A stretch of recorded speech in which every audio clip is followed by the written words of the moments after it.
With the engine out, I've been able to take the transmission off and establish what was wrong with the clutch.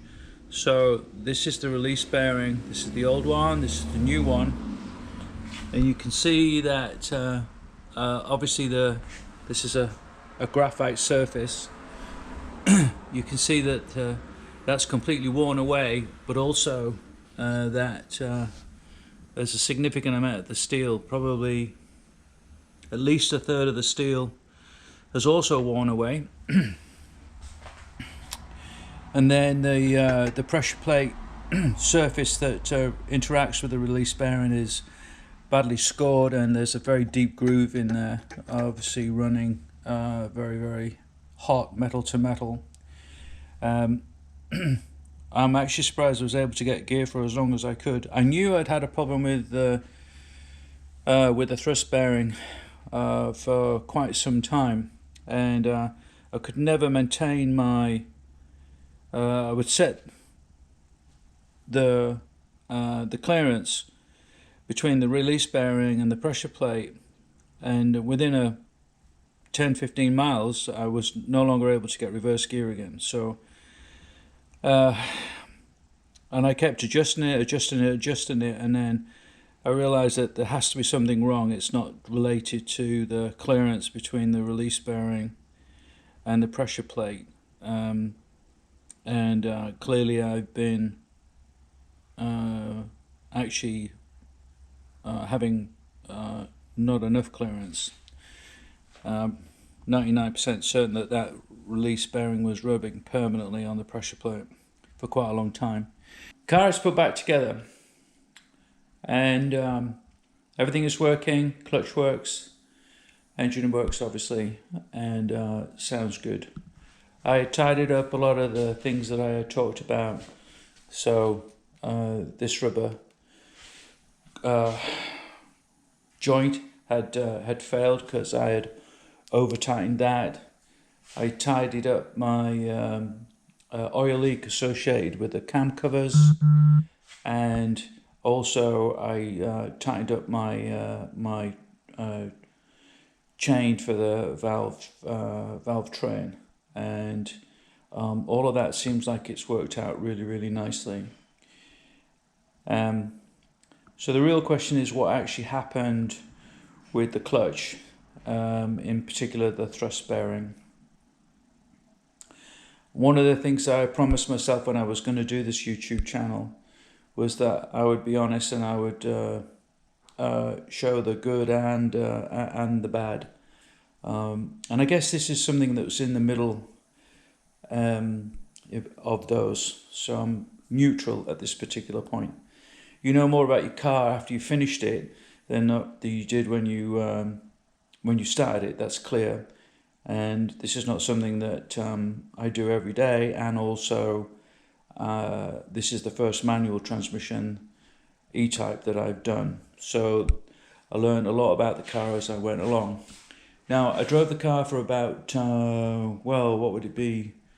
At least 18 months, knowing that I had this thrust bearing issue, and I had decided to drive it for as long as I possibly could, knowing that the engine would come out.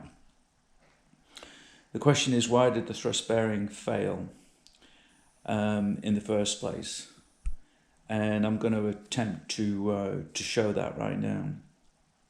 This is the original thrust bearing, and as you've seen in the previous clips, I've actually worn this out all the way into the steel, and about a third of the steel is actually missing, or worn away, I should say, not missing.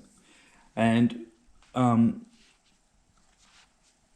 why did that happen? My experience of these clutches on English cars, they're typically all of the same, is that the thrust bearing would last forever. It's the clutch plate that would wear out before the thrust bearing. Even though it's a graphite sacrificial bearing, it's not necessarily the thing that would go first. So what caused that? And I was struggling to get reverse when the vehicle was hot, or had been just driven for some time, and then I was continually adjusting my slave rod piston length to give me a little bit of extra throw. I was only out a little bit, and I would move it a thread, and then I would be able to get reverse again at hot, but it would just disappear very, very, very quickly. And for a long time I thought it was related to the car was running hot, I was boiling fluid, there was air in the system, and I spent months trying to chase that, and in the end I decided that okay, maybe it's not at the slave cylinder end, maybe it's not related to fluid, maybe it's related to throw of the piston, the throw of the pedal, and what is limiting that. I read in the handbook that the pedal actually has some adjustment, and I decided to look at it from that end. And at the same time, while I was doing that, I had decided to actually buy brand new parts. So I was intending to change the master cylinder and slave cylinder.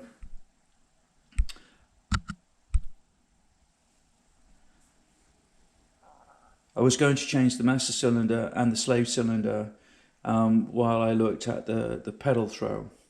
And lo and behold, when I ordered the new master cylinder, I'm hoping that you can see this. This is what actually turned up. Let me just move this around. This is what turned up. So this was the master cylinder that came out, and this was the master cylinder that arrived. And initially I thought that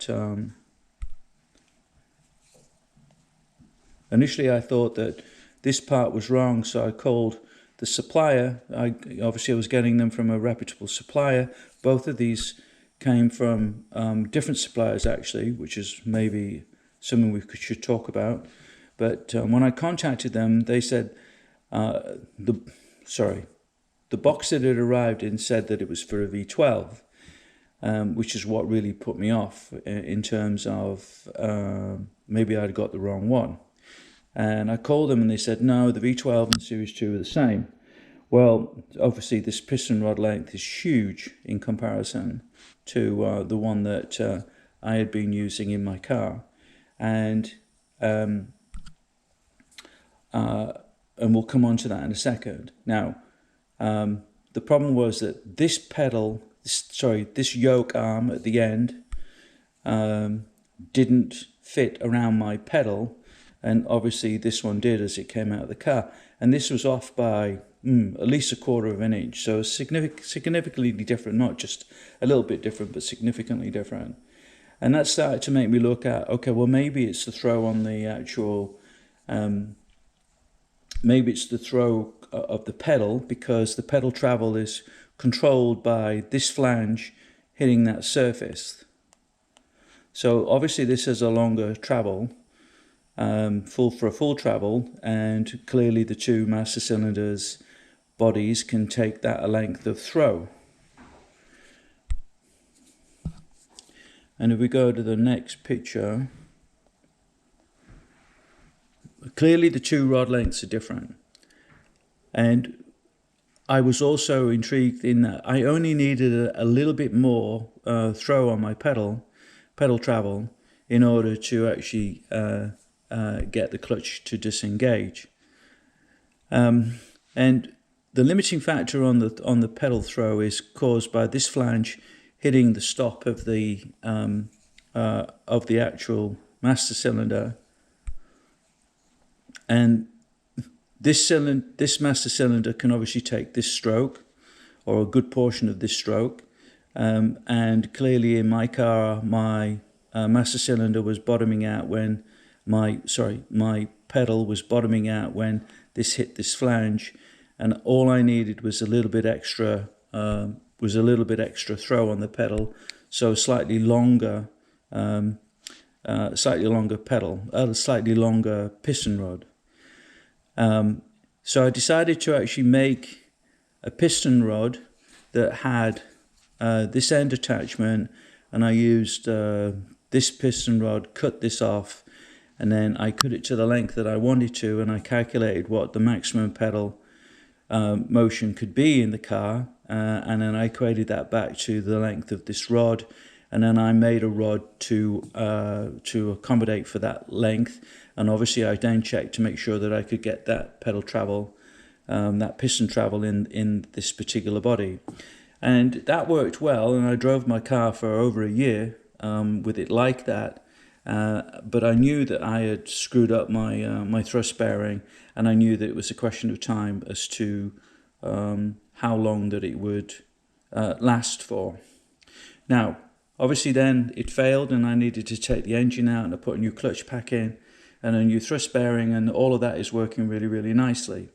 As a backup, I ordered a new master cylinder and a new slave cylinder, thinking that I might have to replace everything again, but those are all external to having the engine in or out. They don't play a role. So I decided to keep, knowing that my system had been working with the knackered, with the broken thrust bearing. I decided that I would continue with that master cylinder and that slave cylinder as a start point. After deciding that I was going to get a new slave cylinder and a new master cylinder, I started to do a bit of work looking at an alternative supplier. The master cylinder that I had got previously had come with this particular length of rod, and that obviously wasn't going to work. Wrong length, wrong yoke arm, and if I'm going to order the same thing, I'm going to get the same supplier part. In doing the research, I found a different supplier, and they had an option to have the Girling, the original Girling, and apparently that they had become available again. And I thought, okay, well, they fitted them to thousands of cars, so that's going to have a better chance of coming in right, and I went with that. Now, what was very interesting was that when it came in, and I measured it, it's a good 10 millimeters longer than the part that I had fitted to my car originally. So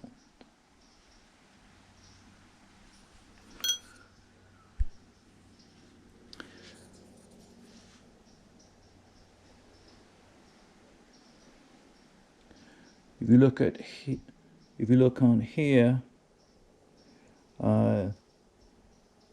the end of the yoke arm is before the 90 millimeters, and then if you look at here, the end of the yoke arm is actually just short of 100 millimeters, using the same kind of scale. If I had fitted this unit with that length to the car when I had built it originally, I'm pretty sure I would not have had a problem with my clutch disengagement. As with this 10 millimeters of extra throw, I would have had clearance on my thrust bearing and be able to disengage the clutch. Now the question is, all of these master cylinders that I've used have exactly the same part number, except the Girling one has got GIR on the end of it. And how the hell do you know? So I got one that had an incorrect length by 10 millimeters, or a shorter length, I should say, by 10 millimeters. I have this one, which is hugely different by a good 2 inches, at least 2 inches longer. And then the Girling one is 10 millimeters longer than the original part that I fitted. I don't know how you know that. I don't know how you know which one is right. I really don't. I'm suspicious that if I fit this one to the car, that it's going to work fine. What I've done in the meantime is that I have used the original master cylinder that I had created a modified rod for, which is actually slightly longer than this one by about another 10 millimeters. And the downside to doing that is that my pedals sit slightly high in the car, but I'm fine with that. I'm not racing, so or whatever. I'm very happy that my clutch works with that pedal height. Very expensive lesson in terms of time in particular. I'm sure I'm not the only one that's made that mistake. I'm very interested in comments on anything that I've said here, but the master cylinder rod length caused the thrust bearing to be up against the pressure plate too much. It caused excessive wear, and that failed prematurely. And I have to say, with the new thrust bearing in and a rod length that allows me to disengage, the car appears to drive so much better in general. No surprise there.